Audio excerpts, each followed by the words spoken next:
my experience with microdosing and why it's been really life-changing for me personally. If you don't know me, my name is Megan. I'm a nutritional therapy practitioner, functional blood chemistry specialist, certified personal trainer, and energy healer. And I've been microdosing for going on 2 years. It hasn't been quite 2 years. And I have a long history of trauma. I grew up with a single mom who was an alcoholic.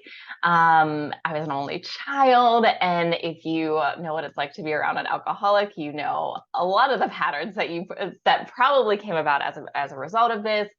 A lot of telling me I was wrong, a lot of just having to put all of my emotions down. I was too much, just a lot of yelling, a lot of trying to be the compatible child to keep the peace, not knowing whether my mom was going to be in a good mood when she was sober or in a terrible mood when she was drunk.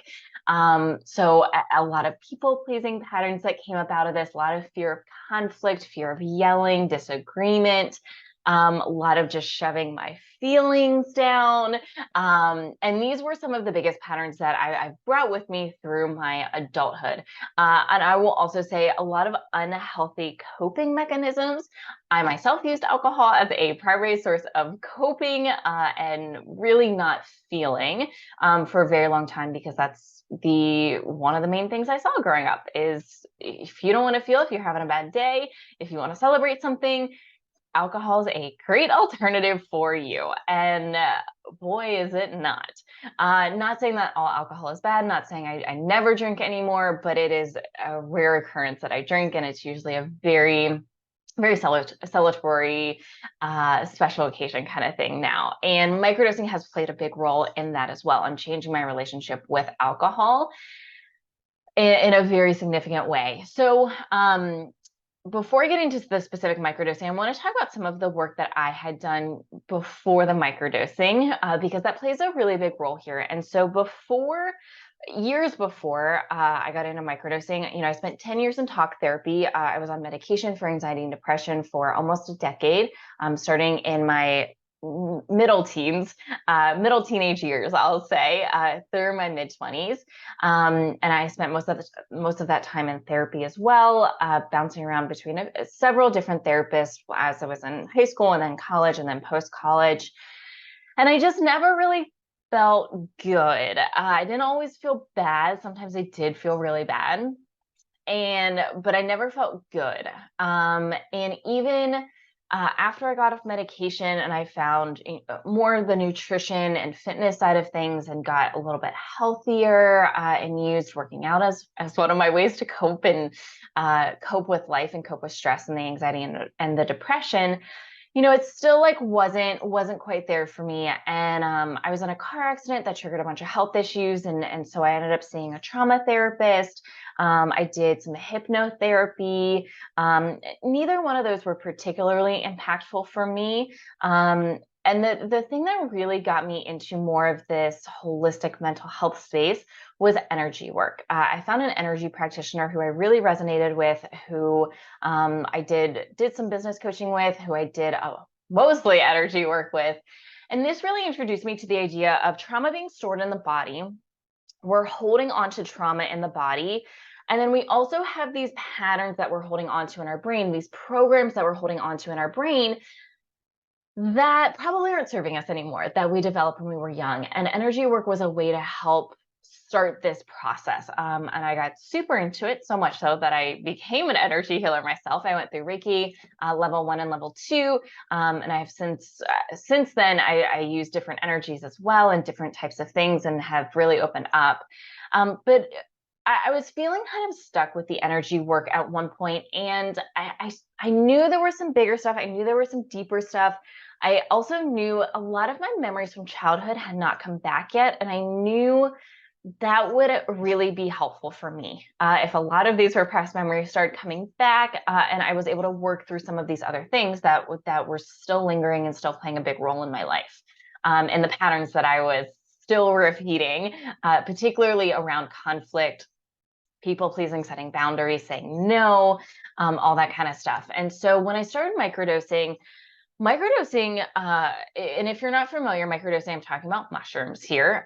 You can microdose other things as well, and I have microdosed other things, although mushrooms are certainly my favorite and the thing that I've done the most consistently over the last couple of years. And microdosing is really an interesting thing. And the science isn't quite here to show all of these things yet. A lot of the research has been done on full journeys, which I'm going to do a separate video on this because I have done many journeys as well, which are larger doses. But microdosing, we get a little taste of this without having the big impacts that of a larger dose of these things will impact.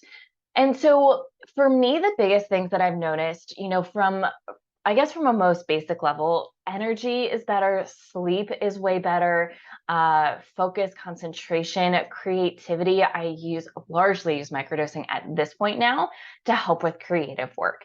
It just opens up my brain and allows ideas to flow a little easier, to flow more smoothly.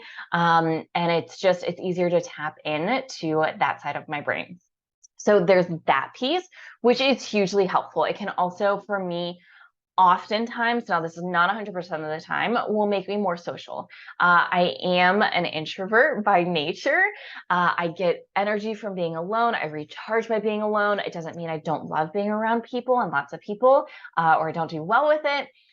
But it can be very exhausting for me to do that. And I found microdosing to be very helpful in me to balance that a little bit more and to be able to, I will say, uphold my energy a little bit longer and recover from those larger events a little bit easier. So that is all super helpful. Now, on the other hand, if I've been spending too much time outward with other people on my business and not taking the time to recharge by myself, sometimes it will make me feel a little bit quieter and make me want to spend some time alone, maybe do some meditation work or just like sit with some silence or go sit outside, listen to music for a little bit and just like decompress a little bit. So it can kind of work a little bit of both ways. But I will say by and large with people I've worked with, friends that I know and friends that I journey with, the biggest things that it can impact energy, cognition, focus are really, really big ones, especially when you stack the actual mushrooms themselves with things like lion's mane. Lion's mane, hugely beneficial for the cognitive piece of things, and really is a great accelerator to the microdosing. And the other thing with microdosing is we get a little bit of what happens when we do these full journeys. And what happens in these full journeys, what happens to our brain is our brain all of a sudden all of these pieces of our brain start talking to each other and communicating in a way that is not the norm. A lot of our brain works individually and separately, which is what it's supposed to do. But the increased communication that can happen, once again, this is specifically seen for larger journeys, although it appears that some of this is happening with microdosing, can allow some easier ways to start to reprogram your brain or retrain your brain. And I have a whole other video on retraining your brain. So feel free to go check that out.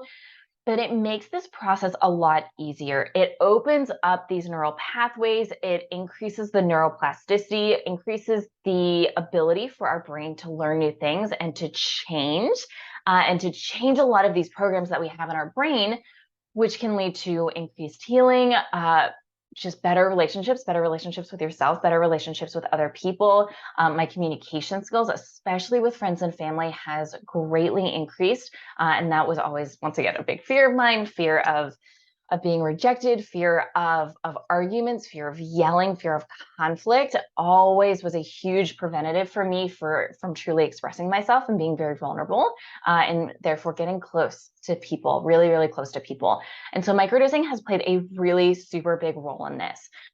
So I am such a big fan of microdosing. And when we're talking about microdosing, the standard is you're taking about 1/10 of a journey dose or macro dose. And so typically, when I recommend microdosing, it's going to be anywhere between 0.025. That's usually where I recommend starting with a dosage, working up to maybe up to 0.1, 0.11. It largely depends on the person and the strength of what you're using. For me, some of the products that I use at this point, 0.1 can be a lot sometimes. So 0.05, 0.075, but it largely depends on the person and really what you're using for this.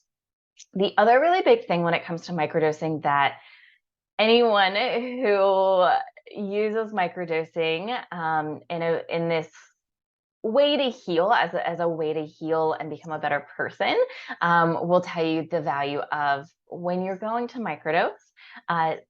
Before you take your microdose in whatever form, you get to do this in a variety of forms. I drink mine personally. I do a little mix of the mushroom with lion's mane and cacao, and then I drink it easy on my belly. And I also like the stack. I'm a big fan of that particular stack. And when you go to microdose, you want to make sure, in my opinion, you have some sort of gratitude. Gratitude for the mushrooms. This could be gratitude for your life, gratitude for just the beauty of the earth. And then you want to set an intention. The intention goes a really long way. And this could be if you're working on something specific, like manifesting, like changing a pattern, like connecting with other people, connecting with yourself. That can be your intention. You can certainly set a very general intention of, I wish these mushrooms to allow me to be open to whatever I need to experience today for the highest light and love. Super easy intention right there. And this doesn't have to be a whole thing. My practice tends to be anywhere between about 10 to 15 minutes, depending on the day. I do a whole thing around it just because that's part of my practice and everyone has their own practice. Microdosing can be super valuable. And like I said, it's been pretty life-changing for me. I've been able to make more changes in a lot of my programming and in my life, and therefore in manifesting. My husband and I have a better relationship than we've ever had, especially in the last 6 to 12 months. It's been particularly good, and just once again, a lot of the communication stuff, a lot of my fears and being closed off. This has really been a game changer for our relationship. Attracting in a soul tribe. This is what I call these group of women who are very close friends, who are amazing, amazing women who I've learned so much from and continue to learn so much from, and people that I can be truly my entire self with. And I know that can be really hard. For me, I struggled for many years shedding layers, shedding people that I was spending a lot of time around, and getting into this new me and new person I wanted to be, and attracting people that were very similar to that, and people that were really focused on deep level connections, no cattiness, no drama, just real connection, who are very supportive. I mean, the most supportive people I could imagine being around.